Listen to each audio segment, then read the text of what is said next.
In a forgotten village, whispers of the past echoed through the air. Locals spoke of a cursed well where sound travelled unnaturally. One night, curious Ethan leaned in, hearing voices from another realm. They promised knowledge, but at a price.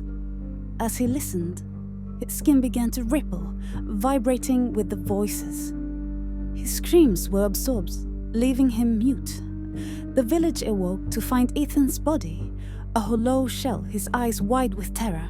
The well's whispers grow louder, seeking new listeners. Like, again, comment, and subscribe for more stories like this.